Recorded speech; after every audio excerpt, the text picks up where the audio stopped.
बिस्मिल्लाहिर्रहमानिर्रहीम। आज हमारे साथ हैं miss Alishba Tajwar. Miss, please अपना थोड़ा सा इंट्रोडक्शन करवाइएगा। Thank you so much for having me. एक तारुफ तो यही होगा कि currently I am a civil servant officer में CSP and I qualified CSS in 2021। इससे पहले मैंने बीएससी किया अपना इकोनॉमिक्स एंड फाइनेंस के अंदर। एंड सीएसएस के दौरान या उससे थोड़ा सा आप कह रहे हैं during that time I also give a masters exam in political science, क्योंकि मैंने वो सब्जेक्ट पढ़ लिया था तो मैंने कहा इसके लिए भी मैं प्रिपेयर हो जाऊँ इसके एग्जाम के अंदर। So I have that degree, and currently I am working at Ravi Urban Development Authority as a deputy director. और मैं इसके साथ साथ एक और मास्टर्स भी परस्यू कर रही हूँ from the university of Sussex in sustainable development. ये कहाँ की यूनिवर्सिटी है, मिस? ससेक्स, ओ- SUS। Okay, okay, okay. अच्छा मिस, मैंने सुना है कि आपके घर में माशाल्लाह काफ़ी ब्यूरोक्रेट्स हैं। तो कौन कौन है आपकी फैमिली में ब्यूरोक्रेट? बिल्कुल आपने सही बोला। ट्रूली मतलब मेरी इंस्पिरेशन मेरे फादर ही रहे थे, क्योंकि he was the first bureaucrat that I saw. He was from DMG, which is Pakistan administrative service, from सही। 10th common. एंड फिर मेरे जो अंकल हैं maternal, even he is in the police service. And then my brother, he qualified from 49th Common, also from the police service. तो of course मैंने बहुत इन लोगों को देखा, इनकी सर्विस को देखा, and they were truly an inspiration. लेकिन I will say कि in the family from both my mother's side and my father's side, luckily I'm the first female CSP of the family. माशाल्लाह। तो मतलब दोनों तरफ से आप पे कोई प्रेशर था या खुद ही आपको मेंटली था कि मैंने भी करना है, क्योंकि घर में सारे ही ब्यूरोक्रेट्स हैं तो? नहीं नहीं, बिल्कुल बिल्कुल आपका सही सवाल है। अच्छा, एज सच मेरे फादर की साइड से तो कोई प्रेशर नहीं था।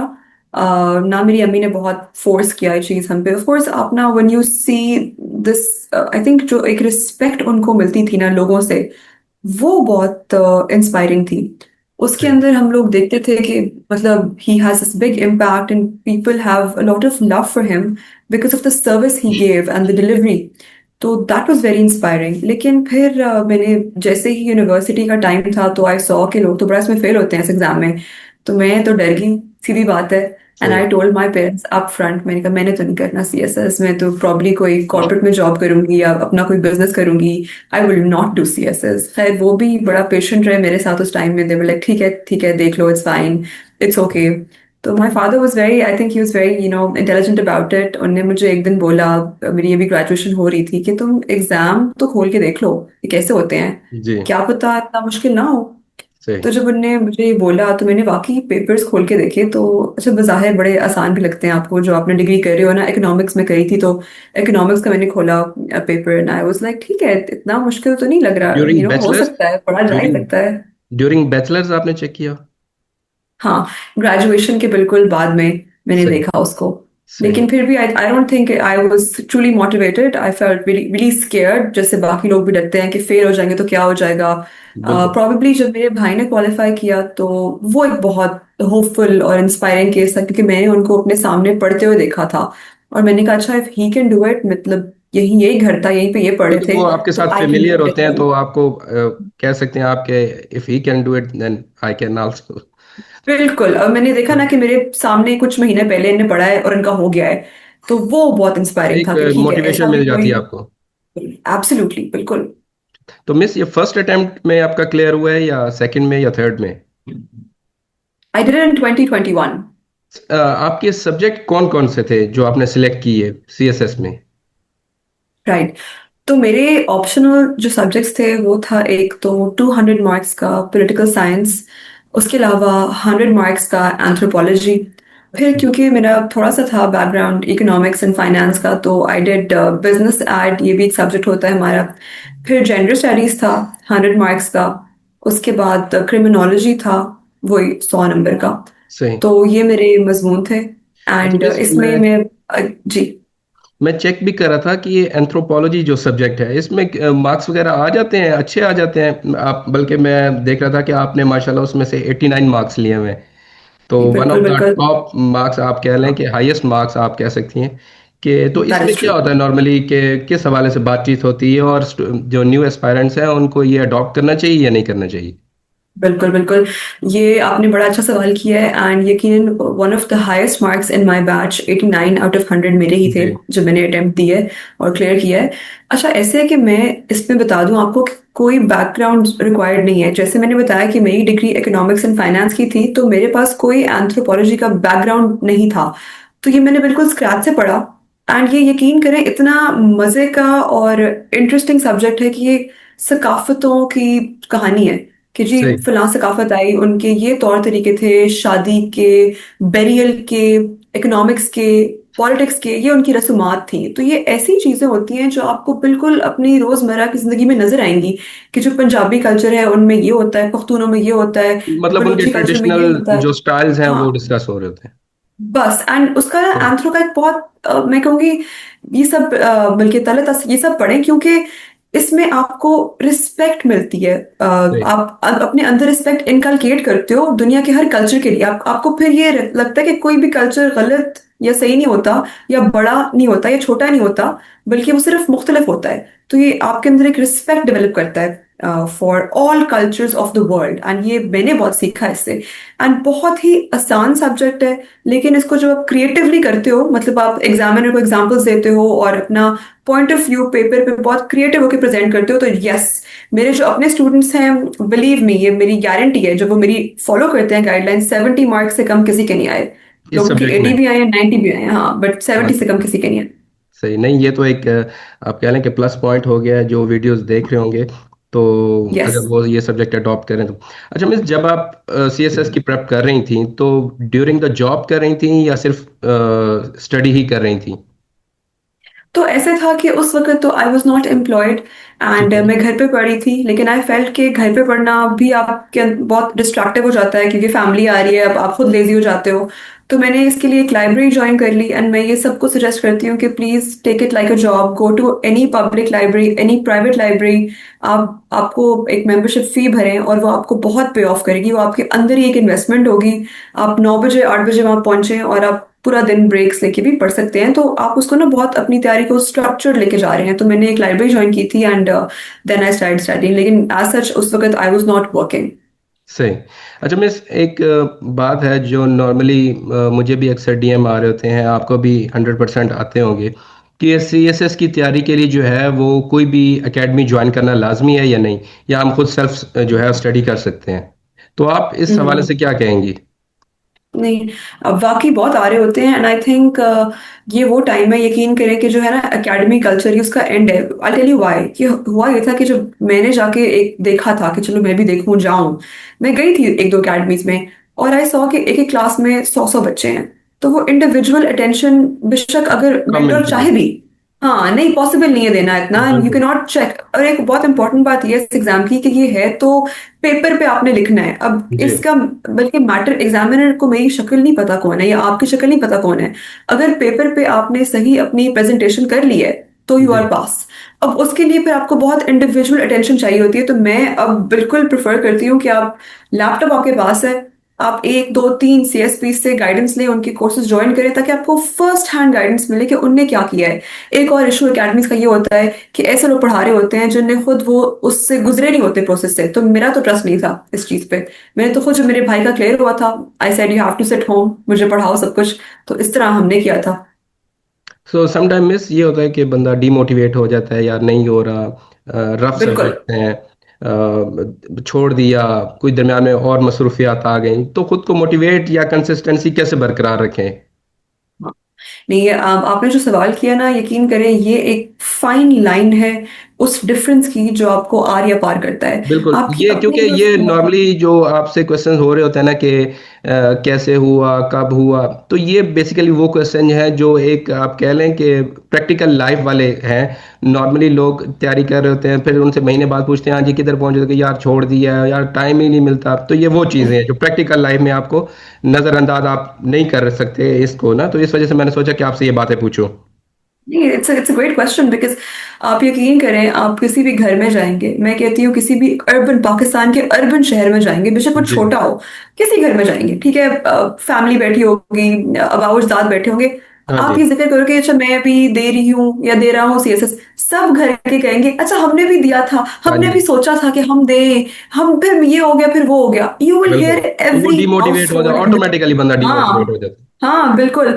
तो एक तो इसमें दो चीजें बहुत इंपॉर्टेंट है, एक तो ये कि आपकी पर्सनल मोटिवेशन, आप, मैं कहती हूँ फोन का वॉलपेपर लिख लो कि आई विल क्लियर सीएसएस, अपने नोट पैड पे लिख लो, दफ्तर जा रहे हो तो स्टिकी नोट्स लगा लो, कमरे में पोस्टर लगा लो कि मैं ये कर लूंगी या कर लूंगा, यू है। हर हैव जगह टू आपको ये बिलीव इट। याद रहना चाहिए कि मैंने सीएसएस ही करना है। हाँ और दूसरा, आपके अगर आपकी फैमिली को पता है या पेरेंट्स को पता है तो थोड़ा उनकी भी सपोर्ट चाहिए होती है, यू नीड समवन जो आपको कहे कि जी हो जाएगा, डोंट गिव अप। अक्सर ये होता है कि आप अपने चार दोस्तों को बताते हो ना तो वो कहेंगे ये तो फालतू है, हाँ जी। इसमें तो ये है वो है, यार छोड़ो हमारे साथ आ जाओ। तो बल्कि मैंने आपको, पिछले यू दिनों विल एक नॉट बात फाइंड सुनी कि सपोर्ट। जिनके पास करने के लिए कुछ नहीं होता तो वो सीएसएस की तैयारी में लग जाते हैं।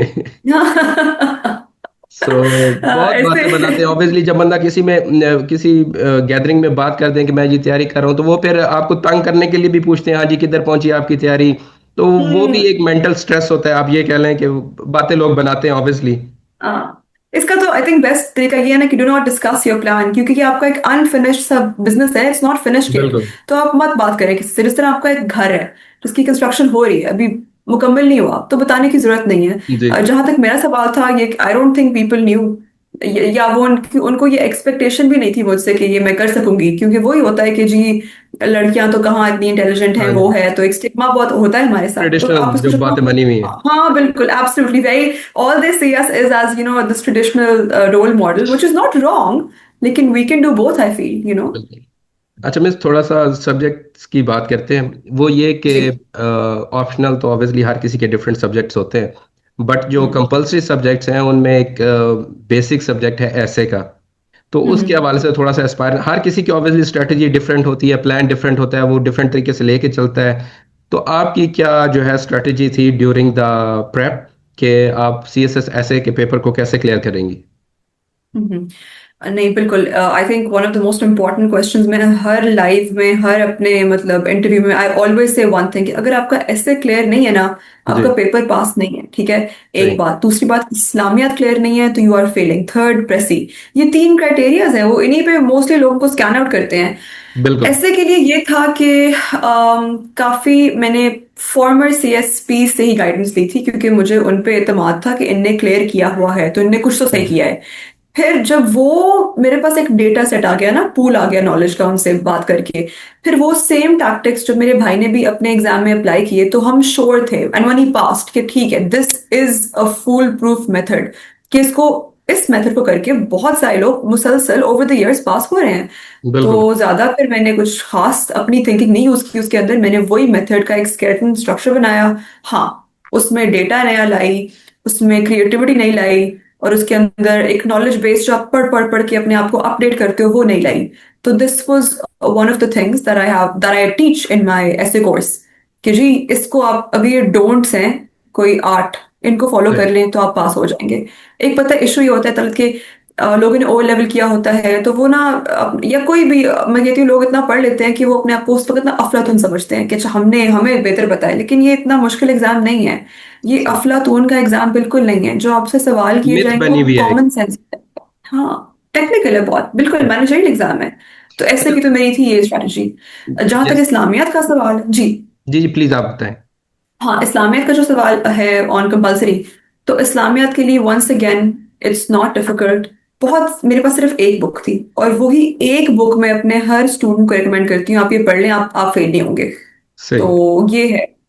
अच्छा मिस, नॉर्मली आपने बात की ना कि एकेडमी ज्वाइन करने के लिए, तो मेरा पर्सनल अपना ओपिनियन ये है कि फॉर एग्जांपल आप चल रहे हैं, आपको लेकिन ट्रैक नहीं पता कि आपने जाना किस तरफ है, आप चल तो रहे हैं बट आप गलत रास्ते पे जा रहे हैं। तो मैं ये हम्म कहता हूँ कि एकेडमी कम से कम इतनी आप ज्वाइन करें कि कम से कम आपको ये पता हो कि मैंने इस डायरेक्शन पे जाना है और ये उसका एंड है। ये नहीं कि आपकी हम्म डायरेक्शन ही गलत है और आप दूसरी तरफ जा रहे हैं और एंड पे फिर ऑब्वियसली आपने फेल ही होना होता है। तो जो आप, क्योंकि वो हम्म। उनका सुबह शाम काम ही यही है एकेडमी वालों का, गाइडलाइंस देना।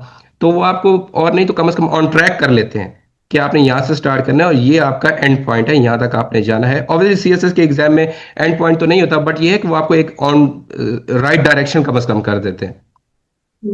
तलत मेरा थोड़ा सा आपसे डिफरेंट व्यू है इस बारे में, बिकॉज एंड पॉइंट होता है, यही एक डिफरेंस है एकेडमी का और एक मेंटोर का, जिसने क्लियर किया हुआ है कि एंड पॉइंट का सही। आपको पता होना चाहिए, और ये आपको I think qualify can guide better. मैं अगर अपना पर्सनल तजुर्बा आपसे शेयर करूँ तो लास्ट जो 4 मंथ थे मेरे एग्जाम से पहले, 4-5 महीने मैं घर बैठी हूँ और मेरे पास ये ऑनलाइन गाइडेंस थी, तो एक जो है ना फ्यूल कॉस्ट और वो टाइम कॉस्ट, जाना आना, रास्ते में खवार होना, ये आई डोंट लाइक इट, क्योंकि वो घंटा आप पढ़ाई में कंज्यूम कर सकते हो। तो बिल्कुल इवन जब आप विद एन ऑनलाइन मेंटर भी रजिस्टर करते हो, आपको वो गाइडलाइन हम पूरी मैं तो देती हूँ कि ये आज ये करो, कल ये करो, कल ये करो, क्या प्रोग्रेस है, तो वो it can be done online too. सही। अच्छा मिस, क्या लगता है आपको कि आजकल जो एआई चल रहा है, तो कितना हेल्प करता है ये एस्पायरेंट्स को? ग्रॉक हो गया, चैट जीपीटी हो गया, या कोई अदर एआई टूल्स हो गए, फैसिलिटेट करते हैं? क्योंकि समटाइम जो है वो आपको गलत रेफरेंसेस भी उठा के दे रहा होता है। तो कितना इसके ऊपर जो है वो आपको डिपेंड करना चाहिए एआई के ऊपर?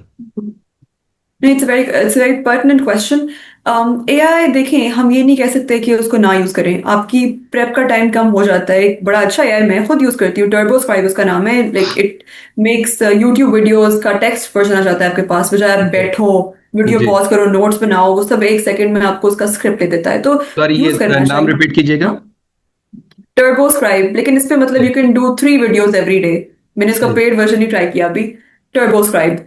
तो सही। इस पे मतलब बहुत जो आपकी अच्छी यूट्यूब वीडियोस होती हैं हिस्ट्री के बारे में या किसी भी चीज के बारे में, बजाय आप पॉज करो, it takes a lot of time to make hand हाँ रिटन जी। Notes just.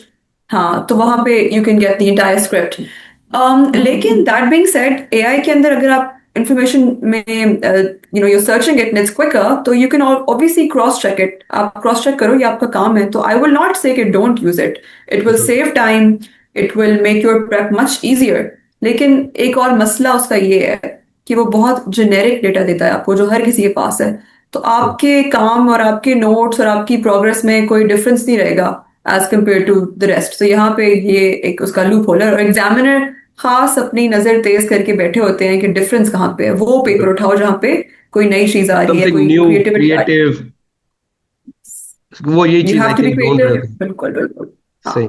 अच्छा मिस, क्या लगता है एक नया स्टूडेंट जिसने अभी बैचलर्स क्लियर किया है, 16 ईयर डिग्री कंप्लीट की है, एक एवरेज स्टूडेंट को कितना टाइम लगता होगा सीएसएस की प्रेप करने के लिए? मतलब ये उन लोगों के लिए जो अभी कंप्लीट करके अपनी डिग्री आए हैं और वो चाहते हैं कि वो भी सीएसएस का एग्जाम दें, तो क्या लगता है एक एवरेज हम्म। स्टूडेंट जो है, ना इतना कोई हाई फाई हो ना इतना लो हो, एवरेज कितना टाइम लेगा सीएसएस का एग्जाम क्लियर सर करने के लिए? ऑनेस्टली मैं खुद भी अपने आप को, I don't think I am a very intelligent और highly exemplary student. I had very average grades throughout all my life, everyone in my family knows that.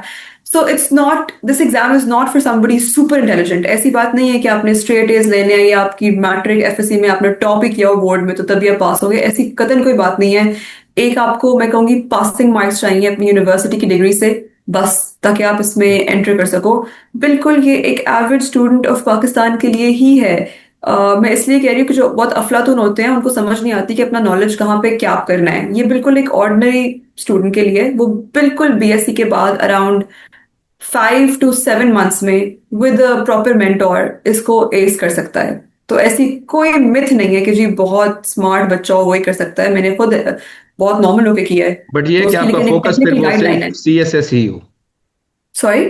But मैं कह रहा हूँ कि फिर आप उन 5 to 6 मंथ में आपका फोकस सिर्फ सीएसएस ही हो। जी बिल्कुल, बिल्कुल सही कह रहे हैं आप बिल्कुल सही कह रहे हैं।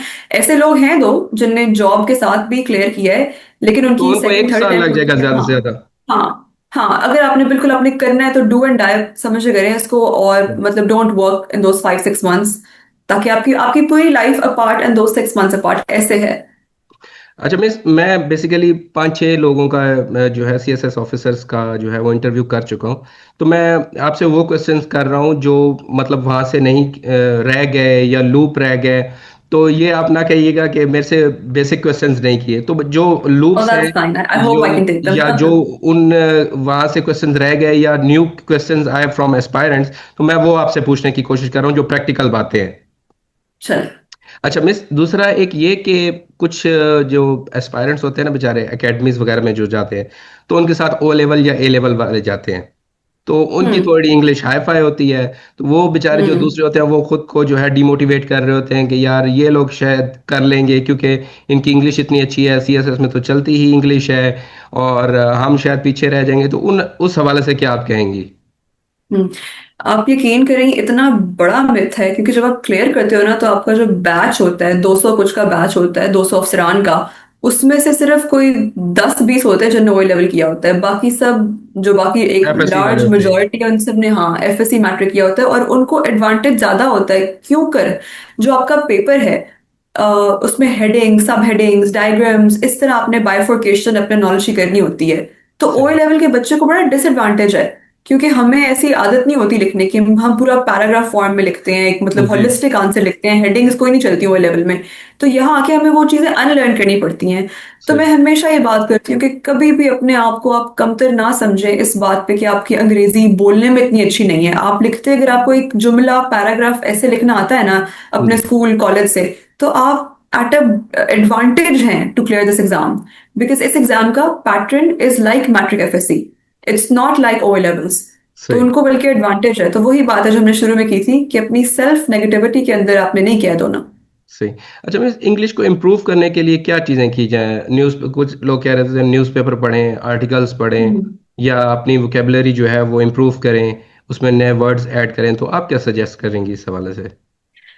अच्छा, ऐसे है कि ये जो हम लोगों को इस तरह की बातें सजेस्ट करते हैं ना कि वोकैबुलरी याद करो, न्यूज़पेपर पढ़ो, ये बड़ी वेग बातें हैं। सही। ऐसे is much simpler than that. इसमें आपका एक बेसिक पैराग्राफ ठीक होना चाहिए, sentence, verb, argument, past, present tense. तो इसके लिए अगर मैं आपको एक बहुत छोटा सा टिप दे दूं तो वो ये है कि कोई भी पुरानी किताब उठा लें, बीए गाइड्स के नाम से आती है, एमए गाइड्स के नाम से बाजार में मिल रही होती हैं, उनको देख लें, ताकि आपकी जो बेसिक्स है ना वो ठीक हो जाए। वो सही। आपको हेल्प करेंगे कि प्रेस एग्जाम में भी आप पास हो जाएं उनको पढ़ के। तो इससे ऊपर की इंग्लिश रिक्वायर्ड नहीं होती। अक्सर मुझे ना मेरे स्टूडेंट्स ही डीएम करे होंगे कि हमने आज अर्नेस्ट हेमिंग्वे या शेक्सपियर की किताब शुरू कर ली। मैं कहती हूँ क्यों, वाई, ऐसे हम्म। के लिए? मैं कहती हूँ रिक्वायरमेंट ही नहीं है। इतनी हैवी, हाँ जी। आपका level is not to as in a literary form, it's a बिल्कुल। Basic paper, like a research paper. तो आपकी अंग्रेजी सिंपल जितनी है उतनी बेहतर है। और सही। जहां तक वोकैब का सवाल आता है, तो प्रेसीज के एग्जाम के लिए एक छोटी सी बुक होती है वोकैब के लिए, जो मैं अपने स्टूडेंट्स को हमेशा कहती हूँ लेने पढ़ लें। कोई मैं नहीं कहती कि जीआरई की वोकैबलरी कर लें, नॉट रिक्वायर्ड। सही। अच्छा मिस, मैंने जितने भी इंटरव्यूज़ किए हैं अब तक, 6-7 लोगों के मैं कर चुका हूँ जो ब्यूरोक्रेट्स हैं। तो उन सब से मैंने एक क्वेश्चन किया, वो इसलिए कि जो सबसे ज़्यादा मुझे कमेंट्स मिल रहे होते हैं मीट इसमें, वीडियोस में, या पोस्ट के ऊपर भी मिल रहे होते हैं, वो ये कि आप प्लीज़ इस बात पे माइंड ना कीजिएगा, वो ये कि सीएसएस वो लोग पास करते हैं जो पैसे देते हैं। या अक्सर कमेंट्स आ रहे होते हैं, पैसा फेंक तमाशा देख, या मतलब हाँ इस टाइप के डिफरेंट कमेंट्स आ रहे होते हैं। तो मैंने हाँ हाँ। जितने भी इंटरव्यूज किए हैं उन सबसे ये बात क्लैरिफाई करवाई है एस्पायरेंट्स के लिए, जो बेचारे एक मोटिवेट होके आते हैं और ये बात सुन के फिर वापस जो है अपना रास्ता छोड़ देते हैं। तो उनके लिए आप प्लीज हम्म। बताइएगा कि क्या सच में ऐसा है, या ये सिर्फ जो है मिथ सी बनी हुई है? हाँ, मैं ना, अच्छा मुझे खुद ही सवाल बहुत आता है, तो मैं हमेशा कहती हूँ कि जिसको लगता है कि पैसा फेंक तमाशा देख, या जी ये पैसे दे दो तो मैं रिटर्न में नाम आ जाएगा, ये इंटरव्यू क्वालिफाई करेंगे, मैं उन्हें कहती हूँ आई डेयर यू, ये मेरी खुली चेतावनी है आपको लिए, आपके लिए, करके देखें। अगर आपको लगता है कि पैसे से आपका रिटर्न पे नाम आता है तो प्लीज ट्राई इट। आप इतना बुरा फील होंगे, आपकी सोच है। अच्छा, ऐसे हम, अच्छा पर्सनली भी कुछ, I will not take names, people जो ना बड़ा ब्रैग करते हैं इंटरव्यू फेज में कि जी हमने तो सिफारिश डाली है, वो लोग हम्म। फेल हुए, ऑनेस्टली वो एलोकेट नहीं हुए। मैं ऐसे लोगों को सही। खुद जानती हूँ। तो ऐसी बिल्कुल कोई चीज नहीं है कि पैसा देखो और रिटर्न पे नाम आएगा या इंटरव्यू पे नाम आएगा। मैं आपको एक और बात बता दूं, जो रिटर्न का एग्जाम दे रहे होते हैं लोग, रोल नंबर उस पे पता नहीं होता है कि नहीं होता, तो एग्जामिनर को आपका नाम कुछ नहीं नहीं पता मालूम। होता। बिल्कुल ऐसे ही। बिल्कुल नहीं, इतना अब अननोन ट्रांसपेरेंट पर्सन प्रोसेस होते हैं है। उसके सामने। हाँ एग्जैक्टली उनको नहीं पता कि आप कौन है, ये कौन है मेरे सामने जिसने पेपर दिया। उसके लिए आप एक आम एस्पायरेंट है, आपका नाम है 0102 कुछ भी, तो सही। It's very very transparent, and जो इंटरव्यू के पैनलिस्ट होते हैं वो सीनियर ऑफिसर्स होते हैं, और वो तो एक्सट्रीमली, मतलब दिल बी वेरी ऑफेंडेड अगर उन्हें कोई रीच आउट भी करे तो ये सही। बिल्कुल एक अनफेयर असम्पशन है। ये वही बात है कि लगता है कि हर चीज करप्ट है, लेकिन FPSC is one of the very strong institutions that has maintained the standard since the countries Inception. बड़ी बात है। I mean, I would be very, it's very commendable on their part कि उन्होंने इसमें कोई नॉन ट्रांसपेरेंट एक्टिविटी नहीं की। तो ये बहुत सही। बड़ी बात है। दूसरा, इसका ये है ना कि they trying to find an easy way, तो सैडली इसका शॉर्टकट नहीं है, नहीं सही। है इसका। अच्छा मिस, क्या लगता है आपको कि नॉर्मली जो लोग बात कर रहे होते हैं वो एग्ज़ाम की कर रहे होते हैं, रिटन एग्ज़ाम की कर रहे होते हैं, या उसके बाद कोई अगर आपका नाम आ गया मेरिट लिस्ट में, तो उसके बाद शायद हम्म, है कि जो आप कह रही हैं पैनल इंटरव्यू होता है, जिसको इंटरव्यू हम लोग नॉर्मली बोलते हैं, तो नॉर्मल जी। लोग जो है वो रिटन की ही बात कर रहे होते हैं। तो थोड़ा सा बताएंगे कि जो इंटरव्यू होता है उसमें क्या क्या, किस टाइप के क्वेश्चंस होते हैं और क्या क्या चीज़ें पूछते हैं आपसे। फिर मैंने सुना है कि साइकोलॉजिकल टेस्ट भी होता है। तो उस हवाले से थोड़ा प्लीज अगर बता दें, क्योंकि ये वो चीजें हैं जो नॉर्मली लोग कम ही शेयर कर रहे होते हैं। करेक्ट, आप सही कह रहे हैं। ऐसे है कि रिटन क्वालिफाई करने के बाद पहले तो आपका एक होता है एक आपका टेस्ट होता है, it's called the psychological test. कुछ पार्ट उसका ठीक है। रिटन होता है। जैसे कि आपको एक सिनेरियो दे देंगे कि ये एक पिक्चर बनाएं, मतलब अगर आप पाकिस्तान के लिए बेहतर क्या चीजें कर सकते हैं। एक सही। जनरल एप्टीट्यूड टेस्ट जिस तरह होता है, एमसीक्यूज अबाउट योर पर्सनालिटी, वो होते हैं उसके अंदर। How you will behave in a stressful situation, in an angry situation. तो वो एक बेसिक सा आपका साइकोलॉजिकल टेस्ट होता है। उसके सही। बाद आपका एक आई थिंक इंटरव्यू होता है। इंटरव्यू के बाद मेडिकल होता है। तो ठीक जो है। इंटरव्यू होता है दैट इज अगेन वो 50% ही है आपका, मतलब अगर 50% आपके नंबर रिटन के हैं तो 50% इंटरव्यू के हैं। वो इतना ही क्रूशल और इम्पोर्टेंट होता है। 5 से 4 या 6 पैनलिस्ट हो सकते हैं उसके अंदर। They all former civil servants, बल्कि they serving civil servants at times. और जो आपका इंटरव्यू होता है वो वाकई आपको बहुत सारी चीज़ों पे जज कर रहे होते हैं, from your body language to your confidence, to how strong your personality is, to सही। द फैक्ट कि आपके सवालों के जवाब आपको आते हैं कि नहीं आते। जो आपने पढ़ा है, जो आपने नंबर लिए हैं, उसमें क्या आप उसको जस्टिफाई कर सकते हो कि नहीं कर सकते। अगर फॉर जैसे कि एग्जांपल बंदा पास कर भी जाए थ्रू चीटिंग, तो वहां पे वो हाँ आपको पकड़ लेते हैं। आराम से, हाँ जी। बिल्कुल बिला शुबा। जैसे मेरे नंबर एंथ्रो में आए हैं तो उन्हें मुझसे सवाल किए एंथ्रो के, चेक करने हाँ। के लिए कि इसके इतने अच्छे नंबर हैं, तो डज हाँ। She know the subject. फिर सही। जेंडर के सवाल किए मुझसे। मुझे अपना एक बहुत फेमस सवाल है जो भूलता नहीं, जहां से मेरे interview it picked up a lot. नहीं, सही। अच्छा तो that interview question was very interesting, I would like to share it. उसमें उन्होंने मुझसे बिल्कुल रैंडमली कहा कि हर साल टाइम मैगजीन एक मैगजीन बनाता है called man of the year. तो सही। एक साल में उन्होंने उस मैगजीन पे देयर वाज नो मैन, तो who was on the cover, मतलब इट वाज वेरी रैंडम। और बस फिर मैंने सोचा कि ये मेरा सब्जेक्ट जेंडर है, तो शायद ये जेंडर का सवाल कर रहे हैं मुझसे। तो उस जमाने में जरा मी टू मूवमेंट 2 साल पहले बड़ी वो हाइप पे थी, तो there was a cover of Time magazine जिसपे एशले जड थी, जिनने स्टार्ट की थी टाइम मैगजीन की मूवमेंट। तो मैंने ओके। बोल दिया एशले जड, क्योंकि मेरे हाँ माइंड से वो गुजरा हुआ था मैगजीन कवर। आई रीड सही। Magazines a lot, I like to read them. तो उन्होंने मुझसे कहा अच्छा अगली औरत कौन थी। मैंने कहा ओह गॉड, मुझे तीसरा पेज याद करना पड़ेगा। तो वो I think it was Reese Taylor Swift. तो इस तरह के सवाल आपको कर लेंगे just to check that can you इसमें टेक आपका दैट कॉन्फिडेंस स्ट्रेस। भी देख रहे होते हैं, और आपकी अब उसने नॉलेज भी चेक कर ली, कॉन्फिडेंस भी चेक कर लिया। बिल्कुल। तो तो इंटरव्यू मतलब इट्स अबाउट एवरीथिंग। रिटन में कम पढ़ना है, इंटरव्यू में बहुत ज्यादा पढ़ना है उसके मुकाबले। तो ये एक गैप है, एक फर्क है इस चीज का, ये लोगों को शायद पता नहीं है बात।